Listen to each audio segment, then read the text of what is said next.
After my divorce, my newly married son took me into his home, until my daughter-in-law told me, "I don't want you in my house." What I did from then on was something none of them expected. I'm here to share with you the story of a woman whose life collapsed not once, but twice in the span of 3 months. And trust me, you need to hear this until the very end, because what happened next will leave you speechless. After 25 years of marriage ended with divorce papers and an empty bank account, I found myself at 47 years old standing on my son David's doorstep in Austin, Texas, with 2 suitcases and shattered dignity.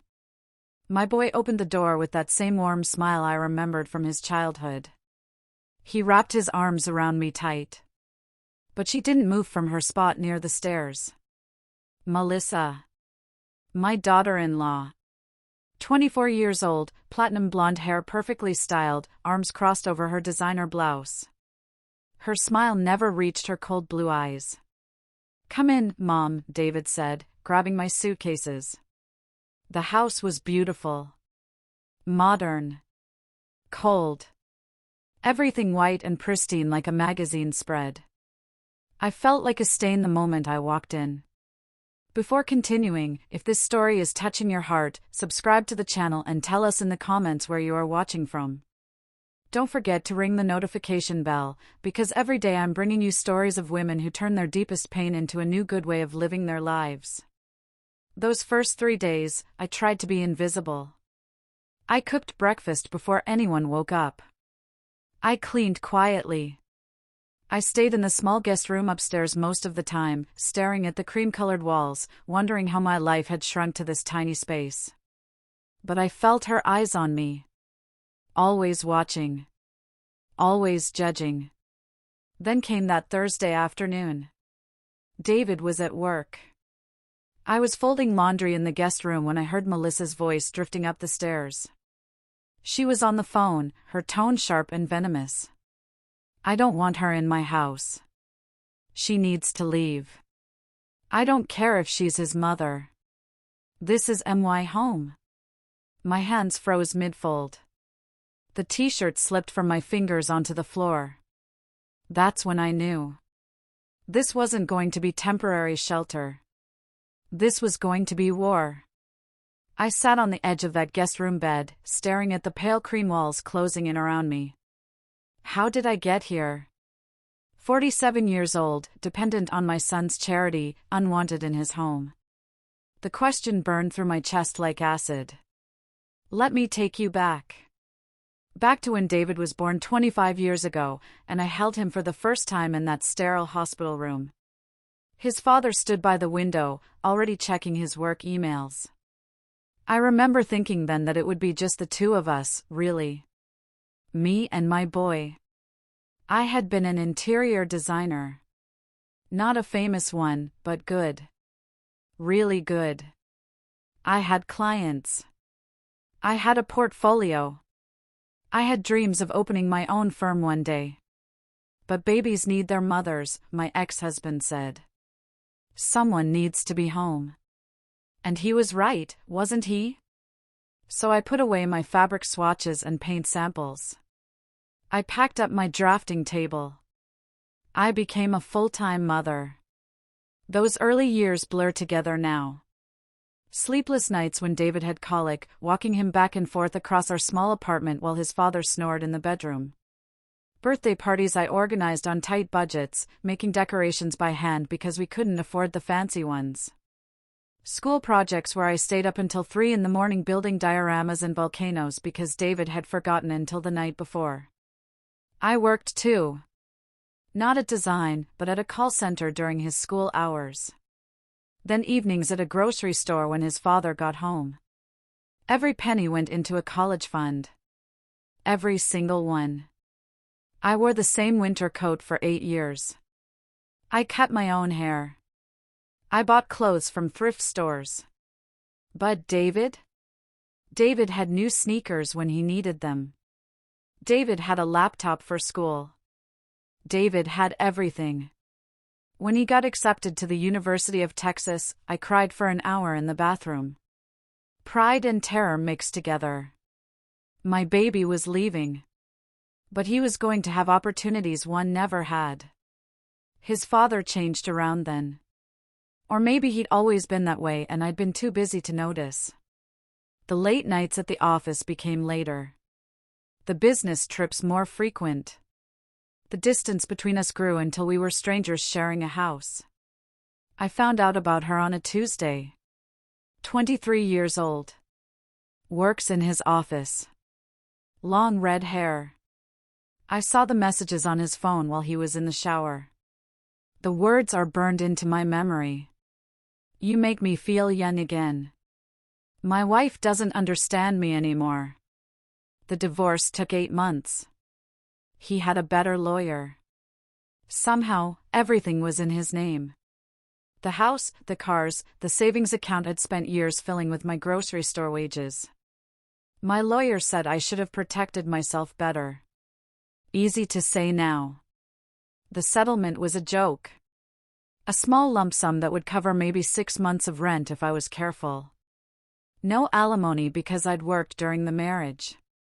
Never mind that I'd sacrificed my career. Never mind that I'd given up everything. David was furious with his father. He called him every name in the book. He promised he'd always be there for me. Those words felt like a life raft in a storm. But then he met Melissa. She appeared in his life like a sudden frost. Beautiful, confident, always perfectly put together. She worked at a boutique downtown, selling luxury handbags to women who spent more on purses than I'd spent on rent. David was smitten. Completely, utterly smitten. I tried to like her. I really did. But there was something in her eyes when she looked at me. Something cold and calculating. Like she was measuring my worth and finding me lacking. They got married 6 months ago. Small ceremony. She wanted to elope, but David insisted I be there. I wore a dress I'd sewn myself from fabric I found on clearance. In the wedding photos, I can see Melissa's eyes landing on that dress, her lip curling just slightly. Now here I was, 3 months after my divorce was finalized, living in their guest room. Trying to take up as little space as possible. I made myself useful. I cooked elaborate dinners, remembering all of David's favorite dishes from childhood. Pot roast the way he loved it. Chocolate chip cookies with extra chips. Lasagna with 3 types of cheese. But Melissa picked at her food, pushing it around her plate. David eats too many carbs, she'd say, her voice sweet as poison. We're trying to eat cleaner. More quinoa. Less heavy food. I cleaned the bathrooms until they sparkled. I vacuumed every morning. I did their laundry, folding everything with crisp hospital corners the way my mother taught me. But Melissa would refold everything.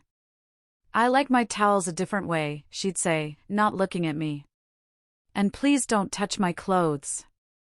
They're delicate. I tried to stay in my room. Reading books from the library. Scrolling through job listings on my phone. Anything to be invisible. But even my invisibility seemed to offend her. David worked long hours as an accountant. He'd come home exhausted, tie loosened, eyes tired. Melissa would immediately start. She was cold to him too, I noticed. Always a complaint. The house was too warm. He was home too late. He didn't pay enough attention to her. But when she wanted something, her voice changed. Became soft, almost childlike. Honey, I saw the most beautiful handbag today. Or, baby, my car is making that noise again. I think we need to get me a new one. And David would nod, defeated. We'll figure it out, he'd say. I watched my son shrink under her influence. The confident young man who'd graduated with honors became this nervous, anxious person who jumped at every criticism. One evening, I tried to talk to him. We were alone in the kitchen. Melissa had gone to bed early with one of her headaches. Are you happy, sweetheart? I asked quietly, drying dishes while he loaded the dishwasher. He paused, hands frozen in soapy water. Of course, Mom. Why would you ask that? You just seem stressed. Work is stressful. That's all. His voice was tight. Defensive. I dropped it. But I shouldn't have. The bills started appearing on the counter. Credit card statements that David would quickly shuffle into his briefcase when he saw me looking. His face would go pale when he opened the mail. I'd hear him on the phone sometimes, talking to the bank. Asking about payment plans. His voice shaking. Something was wrong. Terribly wrong. And Melissa? She came home with shopping bags almost daily. New shoes. New dresses. Expensive cosmetics lined the bathroom counter like soldiers. I tried to broach the subject once. Carefully. Melissa, honey, I know it's none of my business, but maybe cutting back on shopping would help with. Her eyes turned to ice. You're right. It's none of your business. David and I handle our finances just fine. We don't need advice from someone who couldn't even keep her own marriage together. The words hit like a slap. David wasn't home. Nobody heard it but me and her. And in her smile, I saw exactly what she thought of me. That's when I knew I needed to understand what was really happening in this house. Not for me. For David. My boy was drowning, and he didn't even know it. The next morning, I started paying closer attention. Real attention. Not the polite kind where you pretend not to notice. The kind where you watch and learn and gather pieces of a puzzle. Margaret was the first piece. She lived next door, a woman in her mid-60s with short white hair and sharp eyes that miss nothing. She was always in her garden, tending to her roses with the dedication of a surgeon. I'd wave politely when I took my morning walks around the neighborhood, trying to get out of the house before Melissa woke up. One morning, Margaret called out to me. Lovely day, isn't it? I stopped at her fence. Beautiful. Your roses are stunning. 20 years I've been growing them. Takes patience. And attention. She clipped a dead bloom, examining it closely. You have to watch for the things that look beautiful on the outside but rot from within. There was something in her tone. Something deliberate. That's good advice, I said carefully. She looked at me then, really looked at me.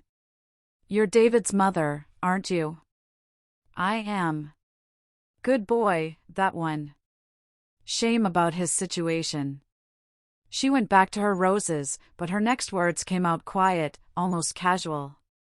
I see a lot from this garden. Red sports car. Comes by most Tuesdays and Thursdays. Around 11 in the morning. Strange, since your son leaves for work at 8. My heart stopped. What? Margaret's eyes met mine. I'm just an old woman who gardens too much. But I know what I see. And I know when a young man is being taken advantage of. She handed me a rose, perfect and red. Sometimes the thorns are hidden until you look close. I walked back to the house with trembling hands. Tuesday and Thursday. 11 in the morning. David at work. Melissa supposedly at the boutique. That Tuesday, I stayed home. Watched from the guest room window. At 10:47, a red Corvette pulled up to the curb. A man got out. Tall, expensive suit, dark sunglasses. He walked to the door like he owned the place. Melissa answered in a silk robe. She laughed at something he said.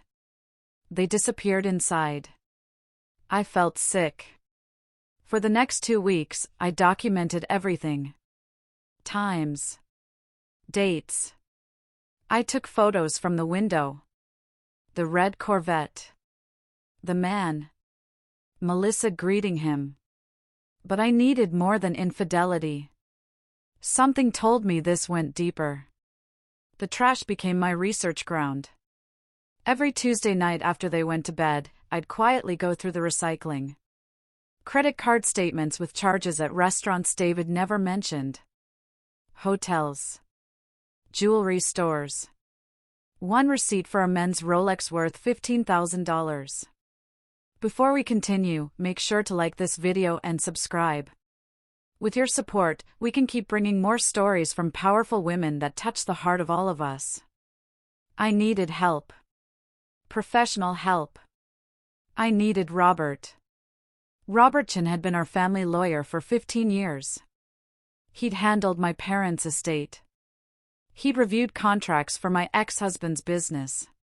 He was honest, thorough, and most importantly, he cared about David. His office was downtown, on the 14th floor of a glass building. Wood paneling. Law books. The smell of old paper and leather. Safe. I came unannounced on a Thursday afternoon. His secretary tried to turn me away, but Robert heard my voice and opened his door. Come in. I sat in the chair across from his massive mahogany desk and told him everything. The overheard phone call. Margaret's observations. The receipts. The credit card statements. Robert listened without interrupting, his expression growing darker. When I finished, he leaned back in his chair. I was afraid of this, he said quietly. What do you mean? David came to see me 3 weeks ago. He was panicking. Said he didn't understand how he'd accumulated so much debt. Credit cards he didn't remember opening. A second mortgage on the house he didn't remember signing. My blood ran cold. What? Robert opened a file on his desk. I've been investigating quietly. With your information, things make more sense. He spread papers across the desk. Bank statements. Loan documents. Credit applications. All with David's signature. But Robert pointed to several. These are forgeries. I'd stake my career on it. See how the D loops differently? How the pressure is inconsistent. Someone practiced his signature and got good at it. But not perfect. Melissa, I whispered. Most likely. And look at this. He showed me a bank transfer. $75,000 moved from David's account to an account in the Cayman Islands. 3 days after their wedding. I thought I might be sick. There's more, Robert said grimly. The house is mortgaged to 95% of its value. David makes good money, but not enough to cover these payments. He's 3 months behind. The bank is starting foreclosure proceedings. But why? Why would she do this? Robert pulled up something on his computer. Turned the screen toward me. Social media profile. Melissa's real name is Melissa Vance. She's been married twice before. Both marriages lasted less than 2 years. Both ended with her ex-husbands declaring bankruptcy. She's done this before. She's a professional, Robert said. Finds young men with good credit, stable jobs, trusting natures. Marries them fast. Destroys them financially. Disappears with whatever she can liquidate. And the man in the red Corvette? Probably her partner. Or her next target. Maybe both. He pulled up another document. I hired a private investigator. The man's name is Marcus Torelli. He's been investigated for fraud 3 times. Never convicted. They work together. I felt dizzy. My son. My boy. He had no idea he was being systematically destroyed. We need to tell him, I said. We need evidence that will hold up if she fights back. Right now, we have suspicions and circumstantial evidence. If we confront her without solid proof, she'll cry domestic abuse, turn David against you, and disappear with whatever she can grab. Robert's face was stern. We need time. How much time? 2 weeks. Maybe 3. I'm getting copies of everything through legal channels. Building an airtight case. Can you keep watching? Keep documenting? I nodded. Whatever it takes. I left Robert's office with a flash drive of documents and a sense of purpose I hadn't felt in months. For the first time since the divorce, I had a mission. Protect my son. The next week was torture. Watching Melissa play the loving wife. Watching David come home exhausted, stressed, aging before my eyes. Watching her touch his shoulder sympathetically while poison dripped from her lips. You work so hard, baby. You deserve better than this stress. She was careful around me. Cold but not openly hostile. She knew I was watching. I could see it in how she'd glance at me when she thought I wasn't looking. Calculating. Measuring. On Thursday, I found the insurance papers. They were in a folder in the home office, filed under important documents. Life insurance policy on David. $2 million. Beneficiary, Melissa. Policy date, 3 weeks after their wedding. I photographed it with trembling hands. That night, I couldn't sleep. $2 million. Mortgage about to foreclose. Massive debts. A husband under immense stress. How far would she go? The thought made my blood run cold. The next morning, I called Robert. We need to move faster. I agree, he said. I'm filing for emergency financial protection today. And I think you need to prepare for a confrontation. Soon. Before something worse happens. Something worse. The insurance policy flashed in my mind. How soon? This weekend. Saturday. David will be home. We'll have witnesses. And I'll have all the documentation we need. I hung up and looked at myself in the guest room mirror. 47 years old. Gray streaks in my brown hair. Lines around my eyes. But something else too. Something I hadn't seen in a long time. Fight. Saturday was 3 days away. 3 days until Melissa's perfect facade would crack wide open. 3 days until my son learned who he'd really married. I was ready. Saturday morning arrived with deceptive calm. Sunlight streamed through the guest room window, birds sang in Margaret's garden next door, and downstairs I could hear Melissa humming in the kitchen. The sound made my skin crawl. David had the day off. He was in the garage, organizing tools, trying to find some semblance of control in his increasingly chaotic life.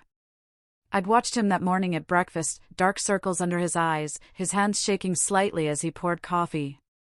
Robert would arrive at 2 o'clock. We'd planned it carefully. Saturday afternoon. David home. Witnesses. Documentation.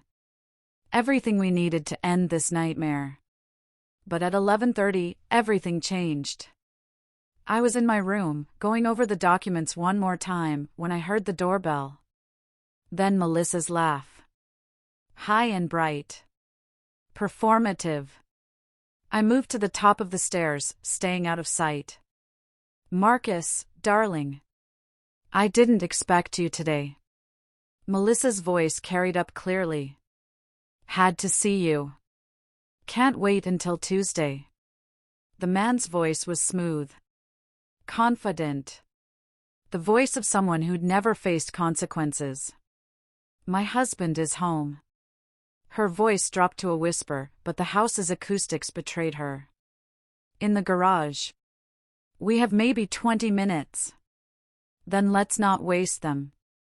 I heard footsteps moving toward the living room. Heard the door close. My heart hammered against my ribs. This was it. This was the moment. I looked at my phone. 11:34, Robert wouldn't be here for over 2 hours. But I couldn't wait. David was in the garage, oblivious. His wife was in the living room with another man. And I had all the evidence in a folder in my hands. Sometimes you can't wait for the perfect moment. Sometimes you have to create it. I walked down the stairs. My legs felt steady. Strange, considering my entire body should have been shaking. But 25 years of motherhood teaches you something about facing fears. You do it anyway. I knocked on the living room door. Hard. 3 sharp raps. Silence. Then scrambling. Whispered curses. I opened the door. Melissa was on the couch, adjusting her blouse. Marcus stood by the window, trying to look casual, failing miserably. His expensive suit was wrinkled. His face flushed. "What are you doing?" Melissa's voice was sharp. "Dangerous. You can't just." I walked to the coffee table and dropped the folder. It landed with a satisfying thud. Papers spilled out. Bank statements. Credit card bills. Photographs. Insurance policies. "I think it's time we had an honest conversation," I said quietly. Melissa's face went pale. Then red. Then something else entirely. Something cold and calculating. She glanced at Marcus, some silent communication passing between them. "You've been going through our private documents?" Her voice shifted. Became wounded. Betrayed. She was good. Really good. "This is unbelievable." "David!" She called toward the garage. "David!" "Oh, I think he should be here for this," I said. I walked to the back door and called out. "David, honey? Can you come inside, please?" Now. I heard the garage door open. Footsteps. My son appeared in the doorway, wiping his hands on a rag, confusion on his face. "What's going on?" Melissa jumped up. "Your mother has been invading our privacy. Going through our personal papers. Our bank statements. I think she needs to leave. Now." David looked at me. Then at the papers on the table. Then at Marcus, still standing awkwardly by the window. "Who is this?" David asked. "A friend," Melissa said quickly. "He just stopped by." "His name is Marcus Torelli," I said calmly. "He's been coming here every Tuesday and Thursday at 11 in the morning for the past 3 weeks. While you're at work. Your neighbor Margaret has witnessed it. I have photographs." "That's not," Melissa started. I picked up one of the bank statements. "You're 3 months behind on your mortgage, David. Did you know that?" His face went white. "What?" "The house is in foreclosure proceedings. You have $70,000 in credit card debt on cards you didn't know existed. There's a second mortgage you don't remember signing." I spread the papers across the table. "Because you didn't sign them." "She did. She forged your signature." "You're insane," Melissa hissed. "David, she's lying. She's trying to turn you against me because she's jealous that I have you and she lost her own husband." I held up the insurance policy. $2 million life insurance policy on David. Taken out 3 weeks after your wedding. Beneficiary, Melissa Vance. David picked it up with shaking hands. "Read it." His face drained of all color. This is my signature." "But I never." "It's forged," I said. "I had a lawyer examine it. Robert Chin. He's been investigating for 3 weeks. You had no right." Melissa's mask was cracking. her voice rising. This is my marriage.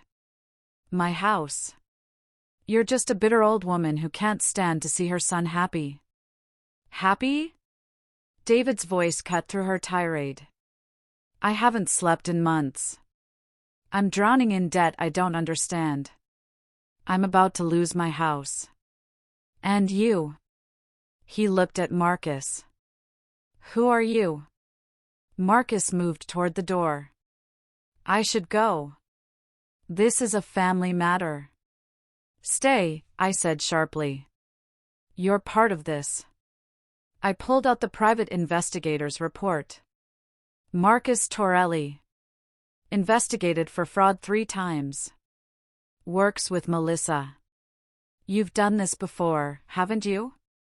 Both of you. Melissa's face transformed. The sweet, wounded wife disappeared. What emerged was cold. Hard. Calculating. So what? You think you're so smart? You think David will believe his pathetic, divorced, desperate mother over his wife? She turned to David, but something had shifted in his face. I knew that look. I'd seen it when he was 10 years old and realized his father had lied about why he missed his school play. Betrayal turning to stone-cold clarity. Tell me you didn't do this, David said quietly. Tell me right now that none of this is true. Baby, listen, Melissa reached for him. Don't. His voice was ice. Don't touch me. This is ridiculous. You're going to believe her? She's been poisoning you against me since the day she moved in. Melissa's voice turned vicious. She's been waiting for this. Waiting for any chance to destroy our marriage because she couldn't save her own. Look at her. She's pathetic. Alone. Worthless. The words should have hurt. A month ago, they would have destroyed me. But standing there, watching my son's face, watching him finally see the truth, I felt something else entirely. Peace. You know what? I said quietly. You're right about some things. My marriage failed. I did end up alone. I do depend on my son's generosity. But there's one thing you got wrong. Melissa glared at me. What? I'm not worthless. And more importantly, neither is my son. He's worth more than you could ever understand. Because he has something you'll never have. A heart that actually loves. And that's why you targeted him. David was staring at the papers spread across the table. His whole life destroyed in black and white. 75,000 moved to offshore accounts. Forged signatures. Debt that would take years to pay off. How much did you take? He asked, his voice hollow. Melissa's laugh was bitter. Not enough. You're not as rich as you seemed. Disappointing, really. David, we should call the police, I said gently. No. Melissa lunged for the papers. Those are private. You can't. I already gave copies to the lawyer, I said. And the police. They're very interested in the forged signatures. And the insurance fraud. Melissa froze. Then something in her snapped. Fine. Fine. You want to know the truth? Yes, I married him for money. Yes, I forged the signatures. And yes, Marcus and I have been together the whole time. Your son is boring and weak and so easy to manipulate it's almost sad. Marcus moved toward the door again. I'm leaving. I had nothing to do with this. The doorbell rang. Through the window, I could see Robert's car in the driveway. And behind it, a police cruiser. I called them earlier, I said. Just in case. David opened the door. Robert walked in first, briefcase in hand. 2 police officers followed. Is this the residence of David Chin? That's me, David said, his voice barely above a whisper. We have some questions about fraudulent loan applications and identity theft. Melissa's face went through a rapid transformation. Shock. Fear. Rage. Then calculation. She pointed at Marcus. It was him. He made me do it. He threatened me. I was scared. I didn't know what to do. Marcus's face went red. You lying. Both of you, one officer interrupted. Need to come down to the station. As they led Melissa out in handcuffs, she turned back to look at David. Her face twisted with hate. You'll regret this. Both of you. I'll tell everyone you abused me. That your psychotic mother made everything up. I'll destroy you. You already did, David said quietly. The door closed. The house fell silent except for the ticking of the grandfather clock in the hallway. David sank onto the couch, head in his hands. I sat beside him. Didn't touch him. Just sat there. Robert placed a folder on the table. I've already filed papers to freeze all joint accounts. Started the process to challenge the fraudulent debts. It'll take time, but most of this can be reversed. How much time? David asked. 6 months. Maybe a year. But you'll recover. You're young. You have a good job. You'll rebuild. I lost everything. No, I said quietly. You lost money. You lost a house. But you didn't lose yourself. You didn't lose your heart. That's what she wanted to take. That's what she couldn't have. He looked at me then. Really looked at me. I'm sorry, Mom. I'm so sorry I didn't listen. I'm sorry I let her treat you that way. I'm sorry. I took his hand. You're my son. You'll always be my son. And we'll get through this. Together. He cried then. 25 years old, sitting in his living room, crying like the little boy he used to be. And I held him like I'd done 1,000 times before. Through the window, I could see Margaret in her garden. She looked up, saw us through the glass, and nodded once. A warrior's acknowledgement. The thorns are hidden until you look close, she'd said. But once you see them, you know exactly what needs to be cut away. 3 months later. The apartment was small. A studio on the east side of Austin with a kitchen barely bigger than a closet and a bathroom where you could brush your teeth while sitting on the toilet. But the windows faced south, flooding the space with light, and the landlord had let me paint the walls a soft cream color. It was mine. The settlement for my divorce had covered the deposit and first 3 months' rent. After that, I was on my own. Terrifying. Exhilarating. I'd spent the first 2 weeks after Melissa's arrest helping David sort through the legal nightmare.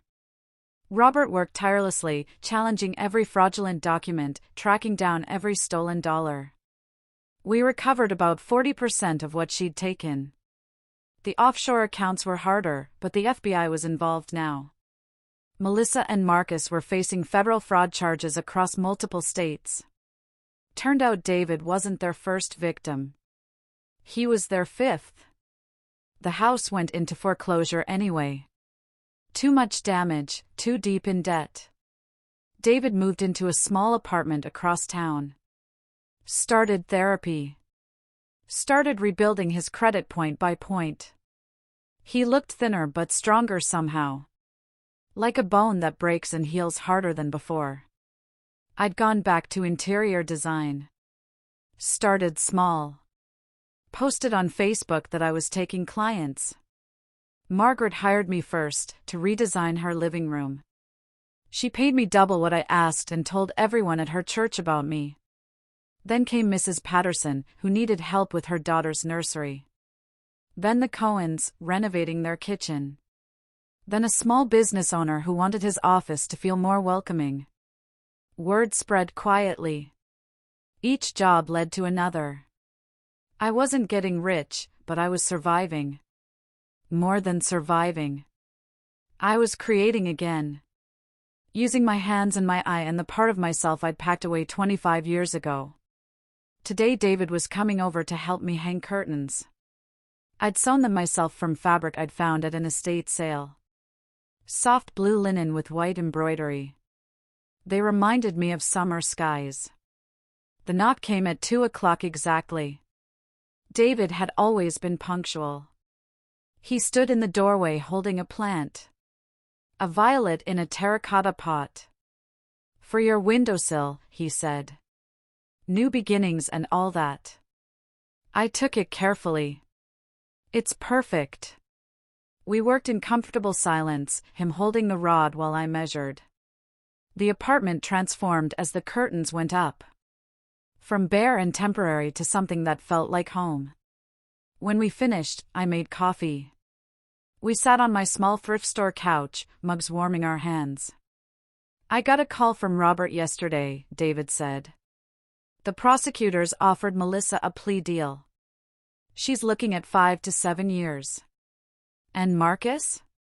Refused to cooperate. Probably looking at 10. I nodded. It wasn't satisfaction I felt. More like closure. A chapter ending. I've been thinking, David said, staring into his coffee. About what she said. About me being weak. Easy to manipulate. You're not weak. You're kind. There's a difference. I should have seen it. The signs were all there. Love makes us blind sometimes. I touched his hand. But you saw it eventually. That takes strength too. Because you made me look. He met my eyes. You saved me, Mom. I know I already said it, but I need you to really hear it. You saved my life. You would have figured it out eventually. He shook his head. No. I wouldn't. I was drowning and I didn't even know I was underwater. The insurance policy. He shuddered. Sometimes I think about what might have happened if you hadn't been there. But I was there. And you're okay. We're both okay. Are you? He asked quietly. Really okay? I looked around my small apartment. At the curtains filtering afternoon light. At the violet on the windowsill. At my drafting table in the corner, covered with sketches and fabric samples. At my son, healing and whole, sitting beside me. Yeah, I said. I really am. We sat in silence for a moment. Then David spoke again. I'm dating someone new. Nothing serious yet. But she's different. A teacher. Kind. Real. He paused. I'm taking it slow. Learning to trust my judgment again. That's good. That's really good, honey. And I've been meaning to say, you don't have to take care of me. You know that, right? I'm grown. I should be taking care of you. I smiled. You don't need to take care of me, David. I can take care of myself. But it's good to know we can take care of each other. His eyes were bright. That sounds perfect. After he left, I stood at the window, watering the violet. The sun was setting, painting the sky in shades of orange and pink. Somewhere in this city, my ex-husband was living with his young girlfriend. Somewhere, Melissa was sitting in a cell, facing the consequences of her choices. Somewhere, the world kept turning with all its pain and joy and complicated mess. But here, in this small apartment with its hand-sewn curtains and second-hand furniture, I felt something I hadn't felt in years. Home. Not a place. Not a person. But a sense of peace with who I was. A 47-year-old woman who'd lost almost everything and discovered she was strong enough to rebuild. I learned something in those dark months. Dignity doesn't come from where you live or who you're married to. It doesn't come from how much money you have or whether your children need you. It comes from knowing who you are when everything else is stripped away.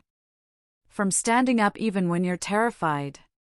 From fighting for the people you love, even when the battle seems impossible. I'd been broken. Betrayed. Cast aside. But I'd survived. More than survived. I'd found myself again. And that, I realized, looking at the violet's delicate purple blooms, was worth more than any house, any marriage, any amount of money. That was freedom. If this story moved you, click on the next video that's appearing on the screen now. I'm sure you'll be surprised by this new emotional and heartbreaking story I have right here to tell you.